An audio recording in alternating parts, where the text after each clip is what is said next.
నువ్వు గెలవాలంటే. భార్యే నీ మిత్రుడు, ఇది మగవాళ్ళకే చెప్పారు. భార్యను బాగా చూసుకో. బాగా చూసుకో అంటే ఆమె నిన్ను చూసుకోపోయినా కాదు, ఆమె నిన్ను బాగా చూసుకునేలాగా నువ్వు చెయ్యాలి. ఆమె ఎలా ఉన్నా మేము బాగా ఎలా చూసుకుంటామండి, ఇలాంటి ప్రశ్నలు వేయకూడదు అసలు. చాణక్యుడు చెప్పిన మాట ఇది.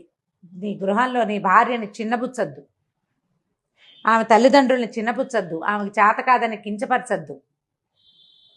ఆమెను కించపరచకుండా ఉంటేనే నీకు గౌరవం. నువ్వు సంసారంలో జయించాలంటే భార్యకి ఆమెకి ఇవ్వవలసిన గౌరవం మర్యాద ఇవ్వు, అప్పుడు నువ్వు గెలుస్తావు జీవితంలో.